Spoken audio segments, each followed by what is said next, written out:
Welcome to the United Christian Marriage Podcast, where we help you build a healthy, united marriage that impacts everyone around you, now and for generations to come.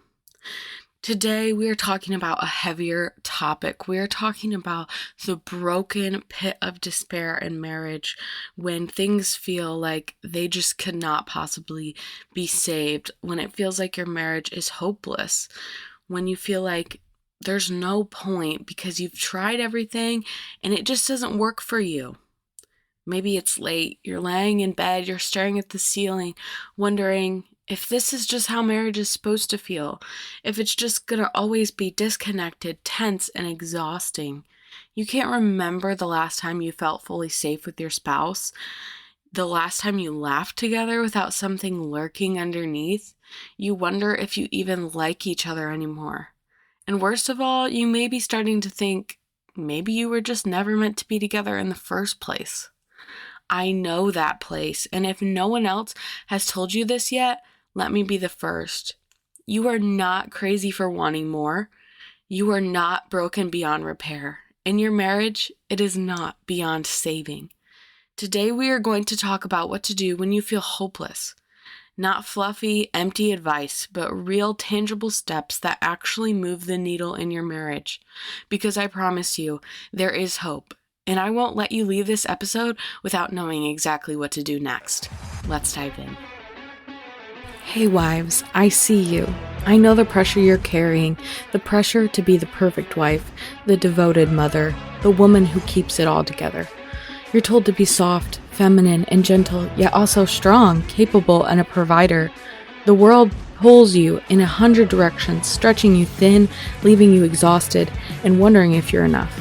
But I need you to hear this. God has more for you. More for your marriage, more for your motherhood, more for the legacy you are building. You are not meant to do this on your own strength, so press in, do the work, and trust that something greater is coming.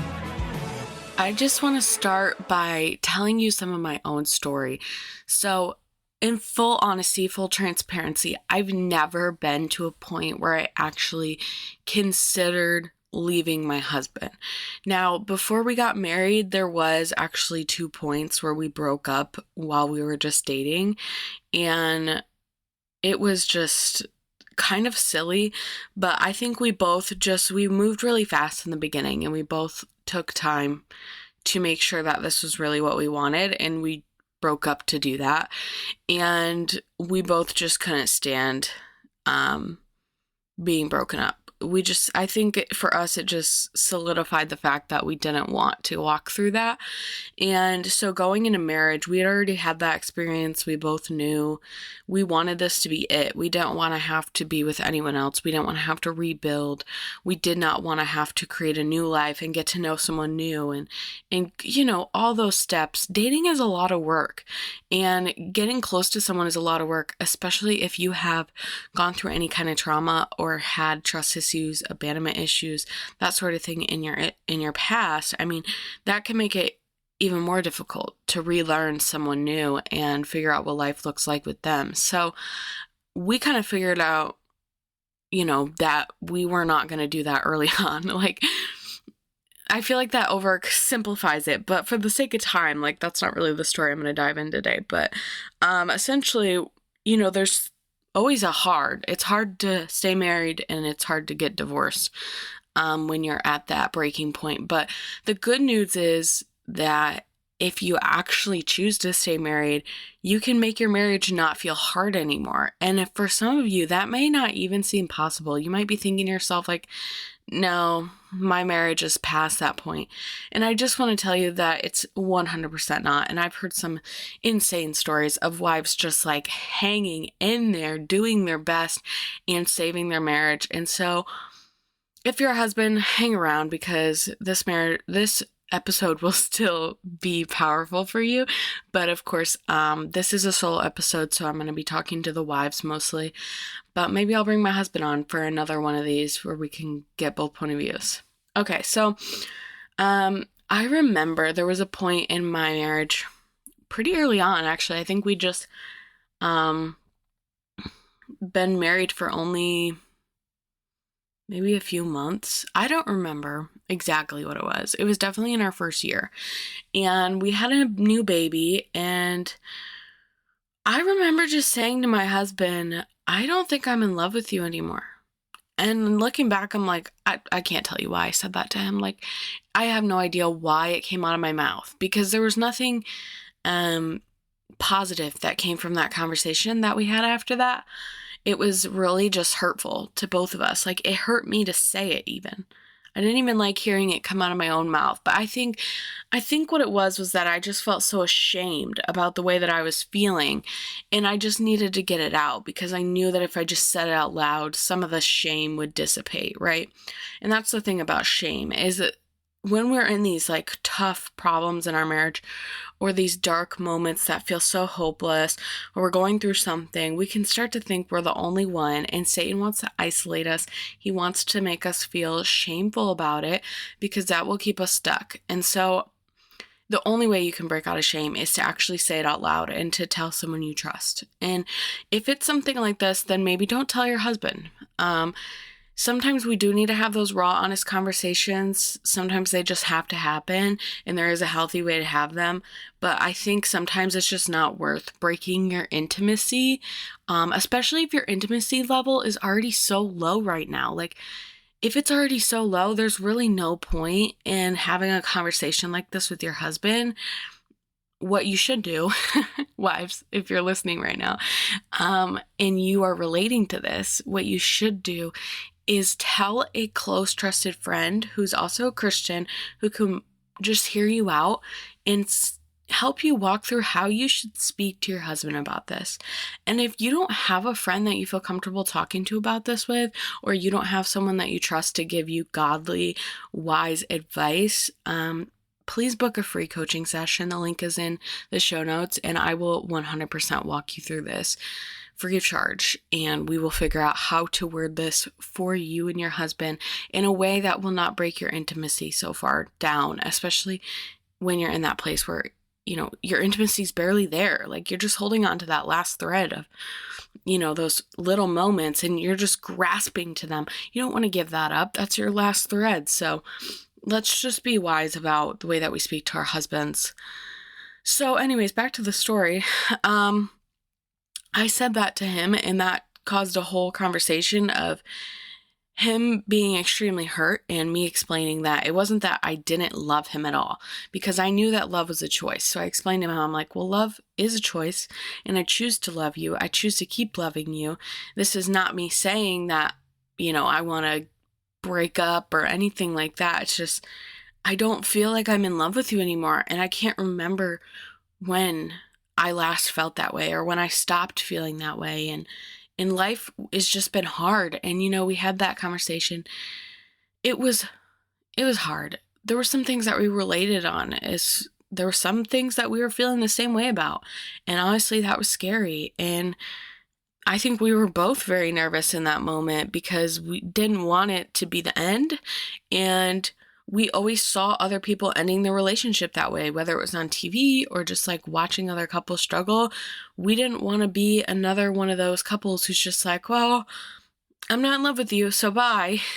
Like, we knew we didn't want to do that. We knew that the feeling of in love was going to come and go, but it's still so painful to hear the person that you're with say that they are not in love with you anymore, that they don't get butterflies, that they don't feel bubbly and happy around you. And that's kind of where we were at. So you may be asking, okay, but what shifted? What happened to get you from there to a happy, thriving marriage that you have now? And essentially, guys, a lot of prayer, a lot of time, and a lot of grinding through trying to figure it out on my own. And I honestly wouldn't recommend that. I mean, clearly it's possible because I did it, okay? I did it. So if you have no money to spare and you're like, you know, nickel and diming it, and you just gotta read library books and, you know, join free church groups, like that sort of thing. There's nothing wrong with that, and 100% start there. I would look into your local church's groups. I know that when we were really struggling, our church had like a marriage group, and we went to it and went through it, and that was really helpful for us. So you can always look for that sort of thing. And if your husband's not on board, then maybe we need to rephrase how you're asking him to go about that. And we can talk about that in a minute. But actually, guys, we do not have time to talk about that in this episode. So I'll just make that the next episode so that we can actually walk through.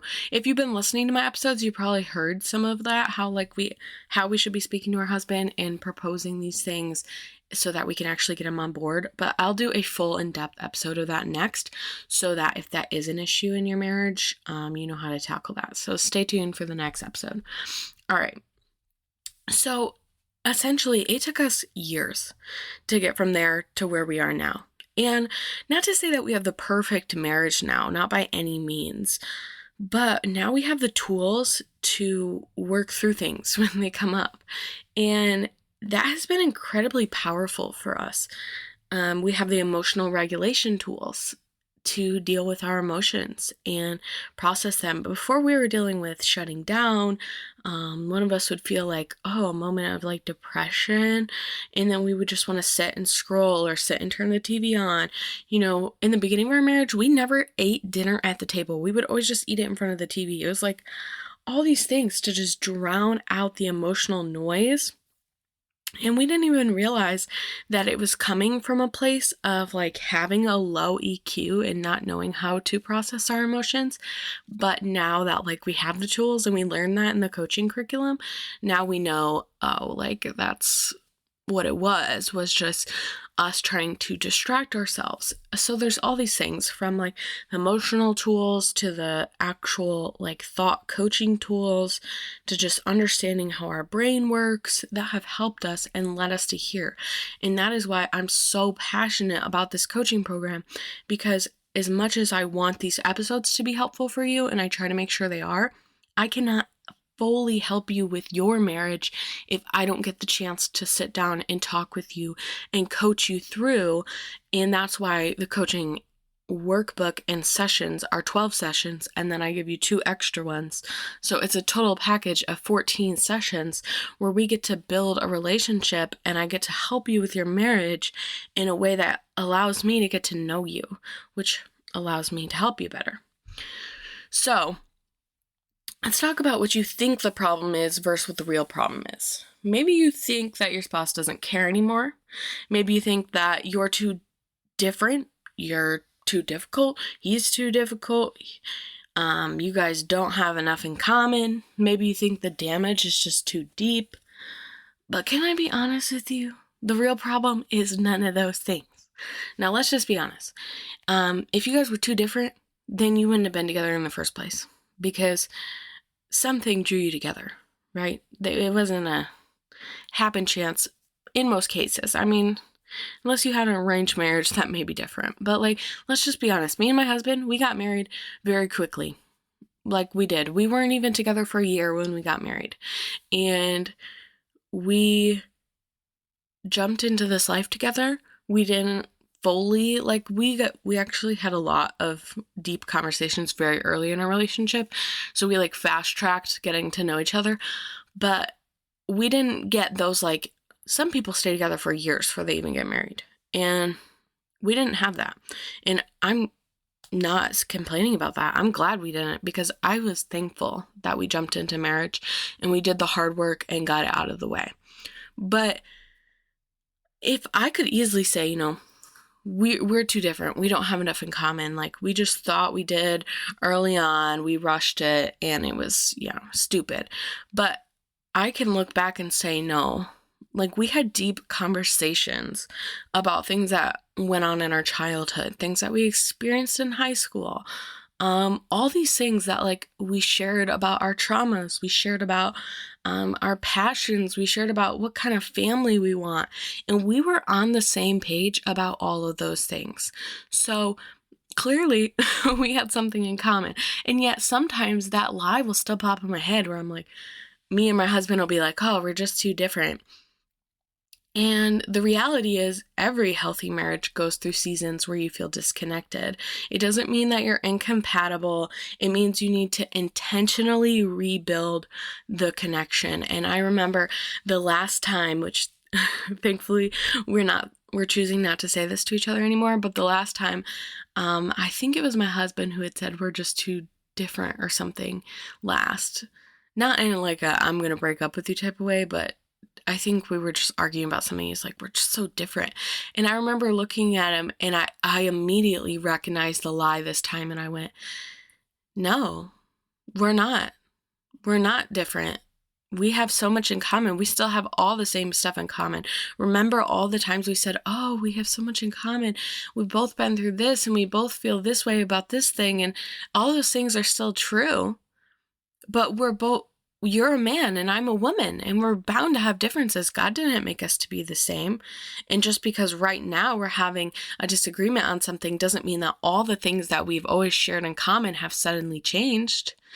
And I also pointed out to him, like, we're always going to be changing and evolving and growing, and that's okay. Even if we do change and we have different passions, that's okay.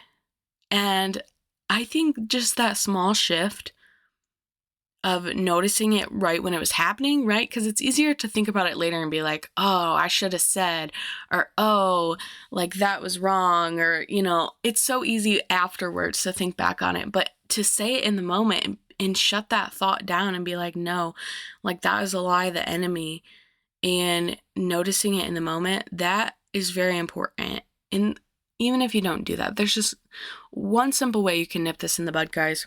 Is to find one shared interest again. Even if you can't think of anything you actually have in common right now, then create something. Like me and my husband, we're starting the garden this year.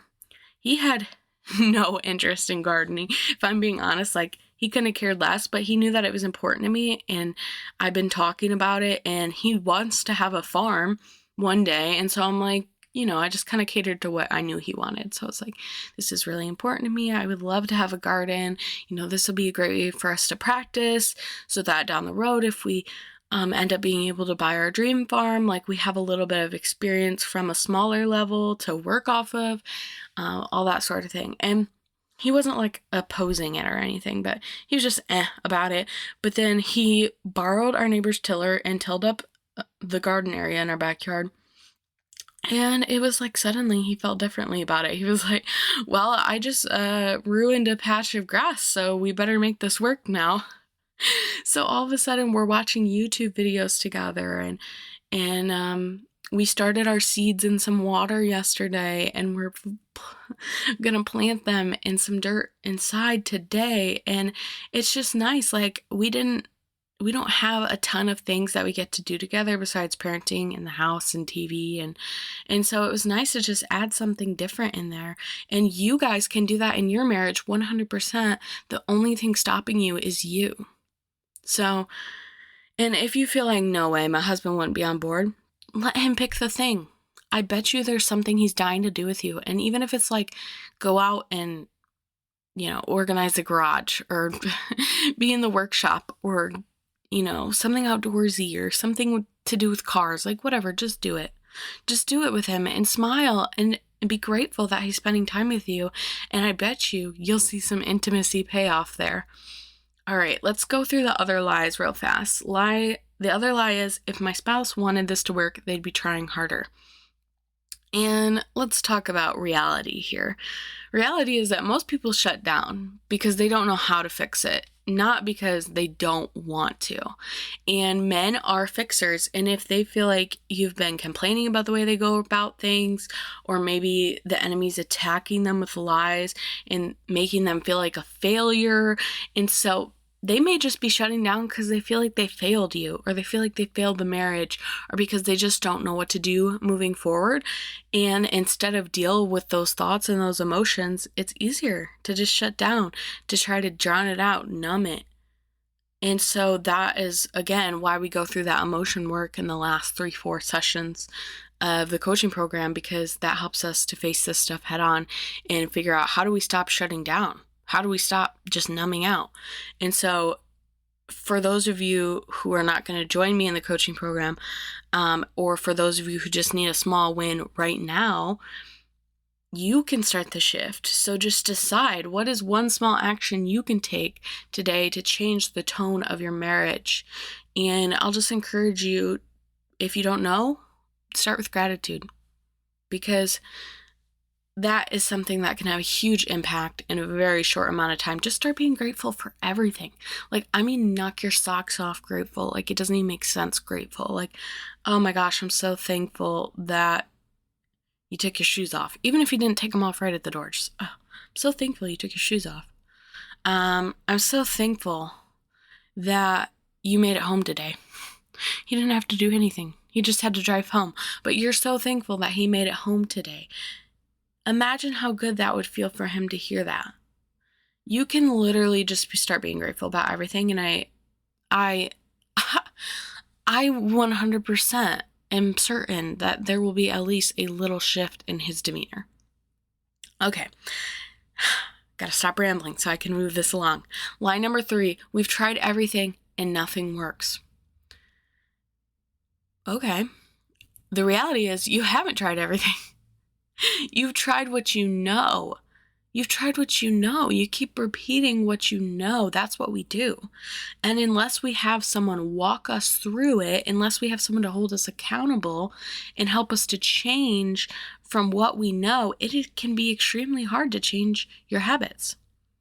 That's the truth. And so if you're not going to join the coaching program and get my coaching through that, then you need to find another way to be held accountable. So again, church groups, go through some sort of Bible study or workbook with a friend. Pick one on research online, pick one and have someone else go through it with you so you have an accountability partner. Something along those lines, something where you're like, there's something to keep you going, because sometimes just our own motivation's not enough. So there are specific proven strategies that work when they're applied consistently. I just want you to know that there is stuff out there that just works. Clearly. I don't want this to come off harsh, because obviously I know the people who are listening to this probably are really struggling right now. But I want you to try to think there has to be something somewhere where you've heard someone restore their marriage. You've heard them restore their marriage. You've heard crazy stories of wives or husbands coming back together after insane testimonies of just horrible stuff, sometimes infidelity, cheating, sometimes even abuse, just gnarly stuff, okay? And God still redeems their marriage. There's still things out there that can work. So pray that God would lead you to the thing that will work for you and your marriage and help you to find those strategies. And with the stuff that I'm telling you to do in this episode today is 100% building blocks that will get you where you need to go. But what you need to know is, what is your next step after that? After you've mastered the art of gratitude, what do? Right? Once you've noticed the lies of the enemy and you've shut them down, what do? So if you haven't grabbed my free guide for wives too, I encourage you to walk through that. That is a great stepping stone, building block, first steps. There's a lot of really good information in there. We do touch on the communication piece. So if you are listening to this now and you're like, I don't want to wait till the next episode, just grab the free guide. It's all in there. Okay. Now, I just want to ask you this real fast. Are you repeating patterns in your marriage that you swore you'd never do? You'd never repeat. You never become that person. Sometimes we unknowingly repeat these patterns from our childhood. I just want you to pause for a second. Look at your parents' marriage or your grandparents' marriage, or your aunts and your uncles' marriage, whoever was around you growing up. I just want you to notice, do you see yourself playing out any of the same patterns that you witnessed? Maybe things you swore you'd never do, you'd never repeat. I want you to pause and actually think through that. Your marriage does not have to be another broken link in your family chain. If you're like me, you probably got a lot of broken links, a lot of mess, a lot of chaos, a lot of random metal scraps laying around, because in my family, faithfulness, stick-to-itness, be faithful, that's just not stuff my family knew. And I didn't grow up witnessing healthy marriages. And so I didn't have that upper hand of knowing how to go into a marriage and be a good wife. I didn't know what that looked like. And I didn't actually grow up with a father, so I had no idea how a husband or a father was really supposed to show up. And that's been challenging. But thankfully, God gave me a husband who was so good at it on an instinctual level. And I'm so grateful for that. Anyways, guys, hopefully you had time to think through that. Now let's just recap everything and wrap this up. What you need to do right now, you need to first decide that giving up is not an option yet. The number one thing that successful couples have that you don't have is they have a stick-to-itness, a decision in their mind that they know they are not giving up on their marriage. They know that divorce is not an option. They will not even say the word. And that is the mindset you need to take in your marriage, and you need to decide it today. You need to talk to your husband today. You need to tell him, honey, I love you. I'm not giving up on this marriage, even when it gets hard. And I would love it if we can make the D word no longer used in this house. And then you both need to stick to it. You don't need to decide what the next 10 years looks like.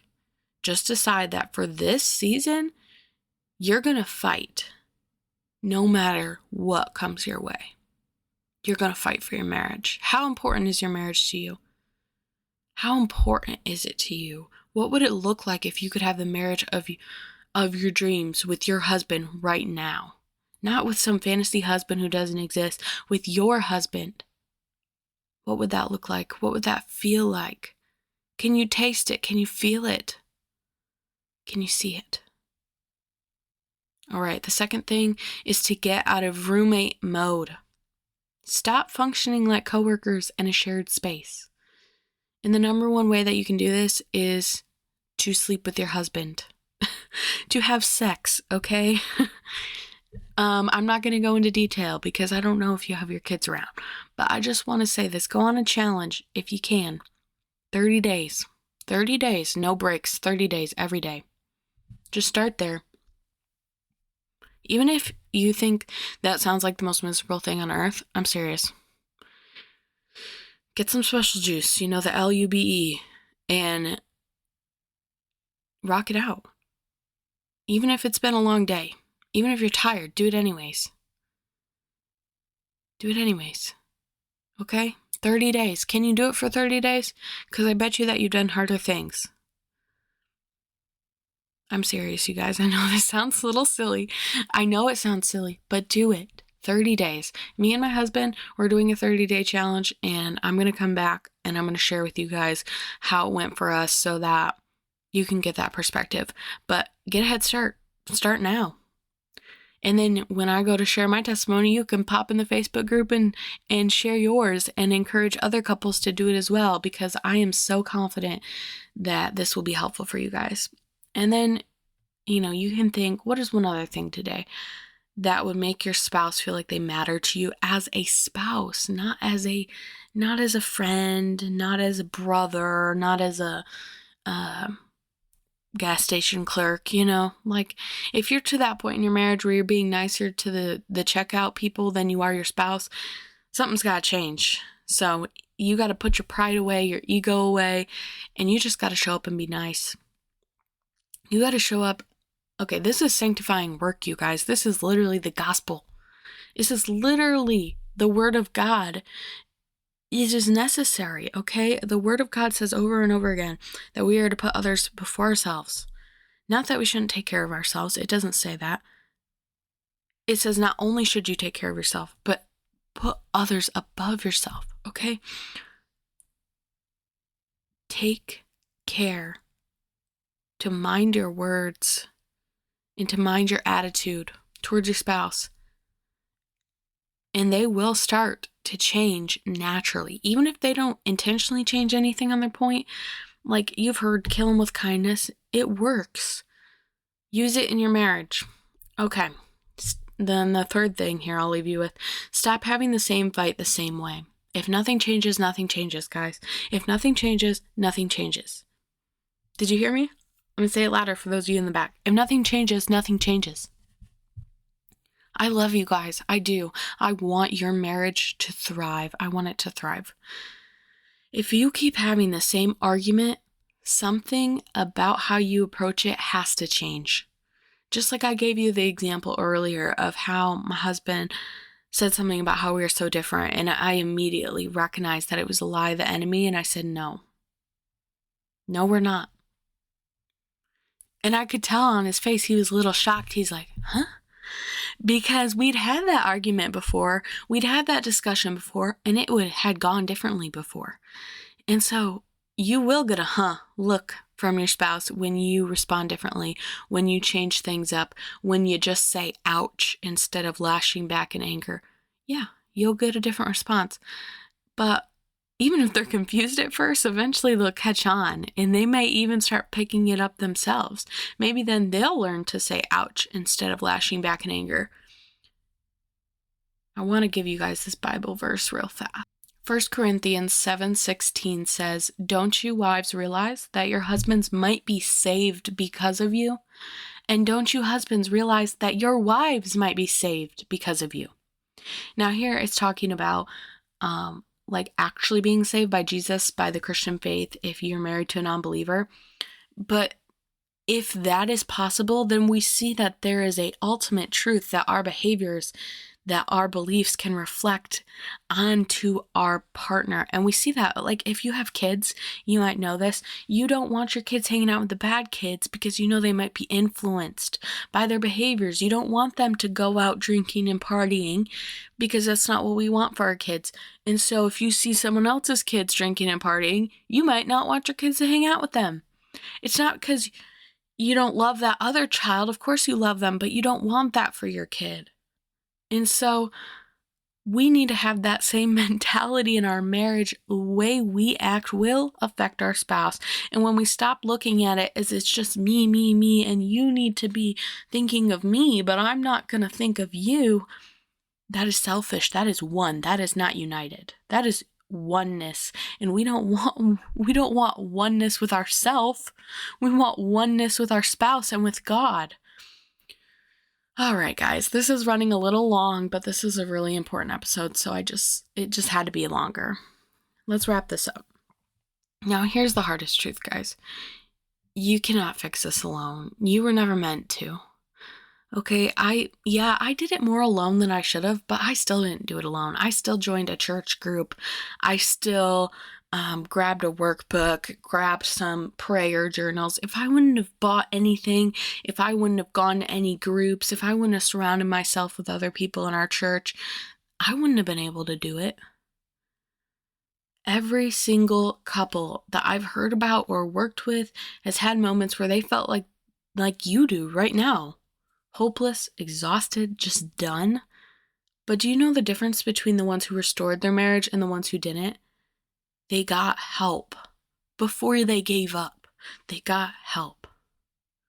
Okay, and you don't have to wait until you're about to sign the divorce papers to get help. You don't have to wait.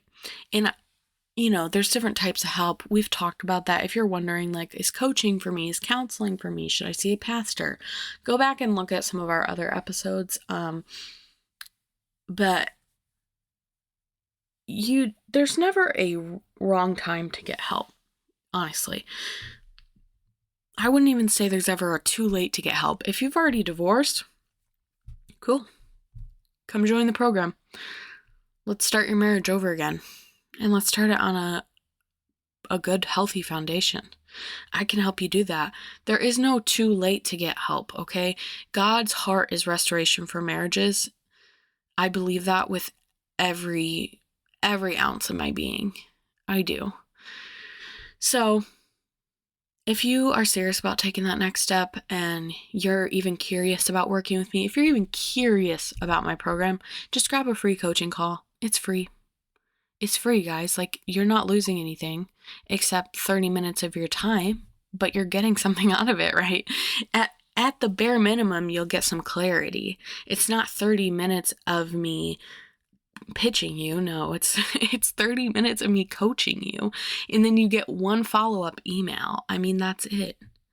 You guys take the leap. Just book a free call and just see if working with me might be your next step. And if you really are 100% positive that's not your next step, then pick what is going to be your next step. Okay? I need you to stop white knuckling this alone. Decide who's going to surround you, who's going to help you through this. This is exactly what I do in my coaching. I help couples break free from the patterns that are keeping them stuck, and I show them exactly what needs to be done. And I do this through teaching them how to coach themselves. So you don't just get marriage coaching. We don't just deep dive into your thoughts and what's going on underneath the surface and how can we change it. No, I teach you how to do that on your own. So we deep dive, but then we deep dive into how you can deep dive once you leave my program. And we touch on the emotional piece too, which I think just the emotional piece, just the last 3 to 4 sessions, I think that is worth the price alone if I just sold you that. All right, guys. If you're tired of trying to figure it out on your own, I want you to book that free call with me, and we will go over what's keeping you stuck, and we will decide what your first real step forward is. That link is in the show notes again. I just want to encourage you to let this be your wake-up call. Your marriage isn't beyond repair. You are not too far gone, and this does not have to be the end of your story. I love you. I am rooting for you, and I am praying for you and your marriage. Thank you so much for listening to this episode. I hope you got so much value out of it. And if you loved this episode, could you do me a quick favor and click 5 stars and leave me a review? It would do wonders for spreading the podcast out to other people who need it, and it only takes a few seconds. If you have an additional few seconds, why don't you go ahead and screenshot the episode and share it to your stories so we can spread the message and get more families healed. Thank you, and until next time, I will be praying for you, and I hope you have a blessed day. Bye.